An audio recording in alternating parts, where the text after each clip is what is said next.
going to try to get this down because I don't normally... I try not to write anything because I don't want people stealing my penmanship. If you know, you know. So, one of these vivid dreams, you don't know if it's being sent to you. I don't know if it's a scene from a movie, but it might mean something to somebody. I was in a laundry room, a very small laundry room, washer dryer, and my mother and I guess it was a friend's mother, a blonde girl, her mother was blonde. They're in the laundry room in our way with the washing machine full but finished, and we're getting irritated because we need to do a load of laundry, and they said we're dyeing this dress, this prom dress, black, and they couldn't get the color to stick. And for some reason, I knew we were both fashion design students, and we said, well, what fabric is it? And they said, well, it's this dress, we want it to be black. And we both are getting very irritated. No, what fabric is it? And they still don't get it. Oh, it's this dress, we want it to be black. And the dye that they used wouldn't stick to the dress. So finally I pull out the tag and I see that it is, oh, now it's escaping me. I could see the words so clearly. It was 5 letters. It was basically a plastic fabric. Wow, it was so clear before, and now I can't get the word out. I don't know why. It was so clearly spelled out. It wasn't lycra, but it was something, it was a plastic fabric that would not accept the dye, so it was not the shade of black as the rest of this prom dress. And it was a very basic prom dress. Fluffy sleeves, I'd say a heart neckline, connected at the waist in a V shape to a skirt. Very basic. Old school, I would say, like 1980s dress.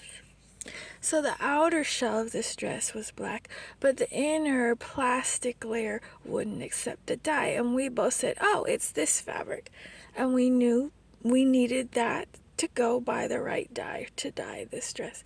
I have no idea why I had this very vivid dream.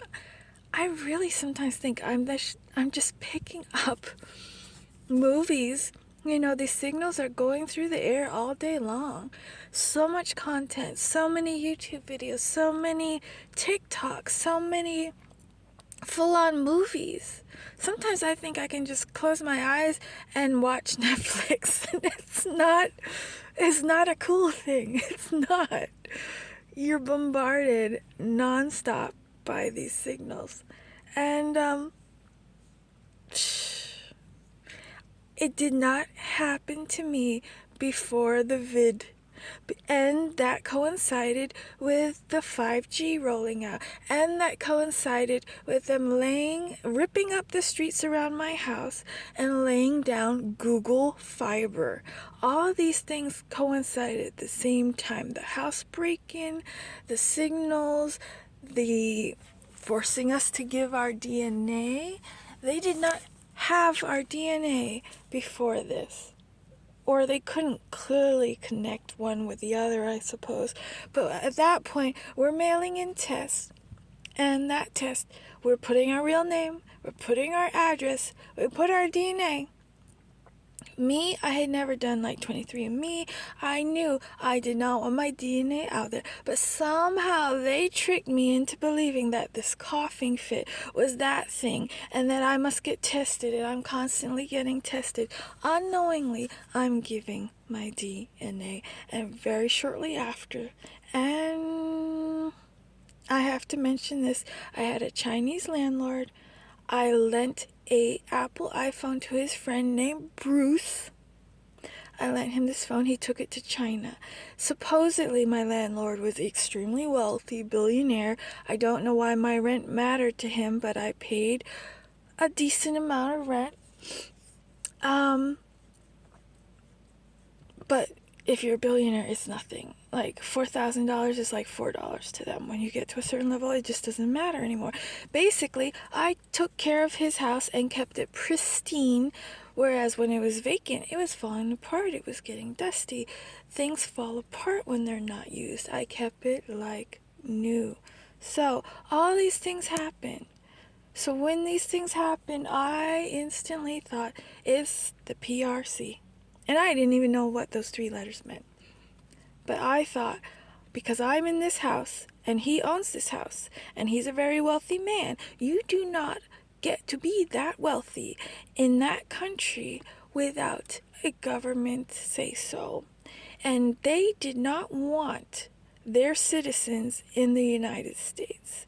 And myself and my neighbors, I believe, got attacked with technology that should not be used on civilians. It got so crazy where I never spoke to anyone, so nobody knew what I was thinking. Nobody knew what I was experiencing. I didn't tell anyone until basically now. I somehow knew things that I couldn't know and was being told, isn't this cool? No, it's not cool. When you didn't go to school and decide that you want to learn this and you're being bombarded with information and it's getting downloaded to your brain is burning because it's too much. So during this time when I could get online, because I was actively blocked from Wi-Fi and phone, so all I had was my brain in my house and my things, and I didn't even try to read books because I was being bombarded with conversations all day. And then I noticed it was stuck in a loop. I noticed that it repeated from the morning to the evening. So I was like, it's a recording. Is it in the walls? Oh, if I rip down the walls, I know how that goes. They're gonna say I'm crazy. I knew that. Oh, she's ripping down the walls. Oh, she's tearing down mirrors. Look what she did to her house. I knew that. On some level, I knew the goal was to tear the house apart and make me look crazy. I was hearing, I wonder what the house looks like now. I stupidly invited these people in uniforms that I trusted to protect me and protect my belongings. They saw my house before these events, so they knew the level. And whoever broke into my house knew what my house looked like before all this stuff happened. They knew what I had. Instinctively, I had things protecting me without knowing I was being protected. And then I did some other things to try to sleep. Shielding, things like that. Things that they're not going to know about unless they enter my house and look for it. You should be able to do whatever you want in your own home. This coincided when I finally got online with them saying that the Chinese sent a balloon. And I'm like, oh, right, they're faking the news, sending it to my device. I don't believe, aliens. I'm like, yeah, right. They're just like feeding me all these stories. I felt like it was only coming to me, and I had to go out and get verification that it was actually being advertised to everybody else, because it just was like, okay, now we believe in aliens. Yeah, okay, sure. It's insane. If you want to know a lot of what happened in my house, it felt like they made a whole comic book about it. They took aspects of what was going on in my house and made it into a cartoon. And we all say that, now you're schizophrenic because you think it's about you. This resonated with what I experienced in my house. And it was weird that all of a sudden there was a comic book online that said a lot of the things that I experienced. I don't know any other way to say it except that,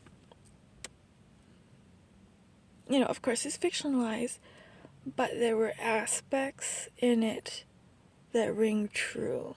It was like you learn how the game is played, and this is what happens. This is how you got in this house. And if you want to stay in this house, this is what you gotta do, and this is what we do. And the comic book was called Everything's Fine.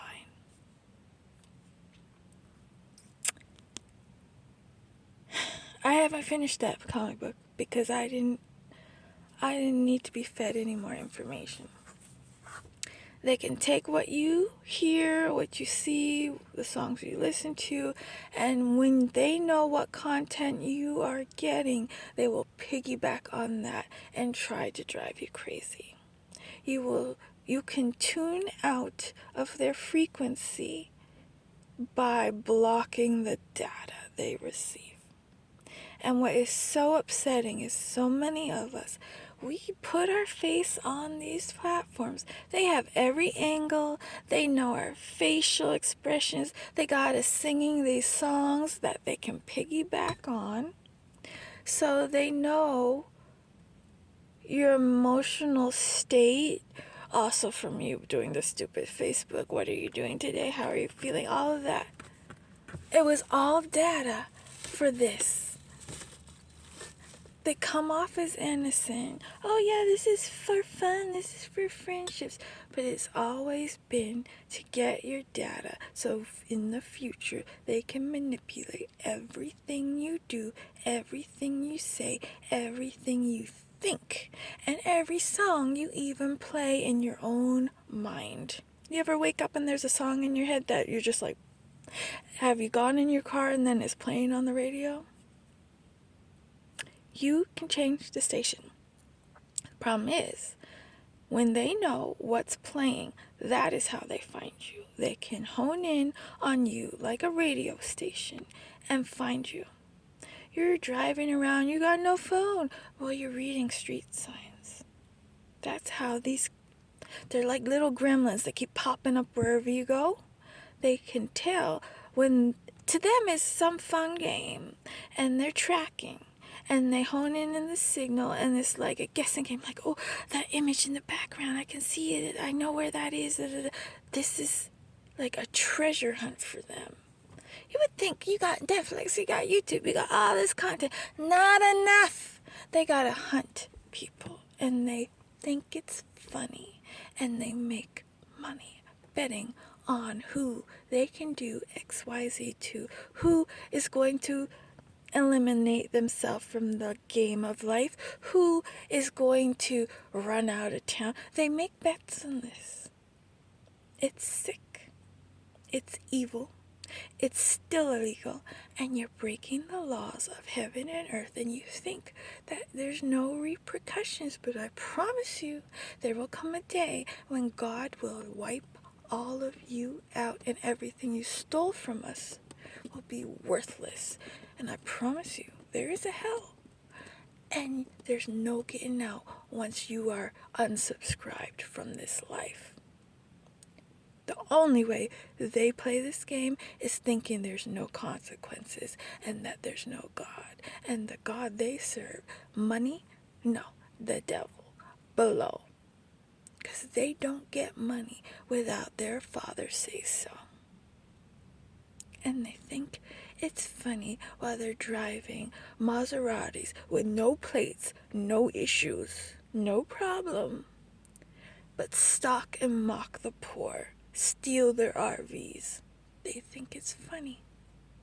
They think it's funny to make people lose their housing, lose their job, block them from making an income. They think it's funny. You have power. If you've come upon this video and you know what you know, you have a power, and that is the reason they are watching you so closely. Because once you level up and you figure out this radio works both ways, plausible deniability works both ways, how are they going to know something that you only said in your mind? How are they pulling you over for something you only sang in your mind? But they can't tell you why they pulled you over. They have no discernment. Remember, they have no snark, and they don't know sarcasm either. Jesus spoke in parables for a reason. Speaking in tongues can be your thing too. It is for you to discern, not them. It doesn't matter what it takes, whatever your thing is, to block them, you block them. AI cannot figure out everything. You can manipulate them back. Just make sure you use your power for good. Because we know the end game. We know who wins this game. And you want to make sure that you're going up, not down. You can block AI. You can poison pill AI. You can poison pill all these Big Brother cameras. Use your power for good.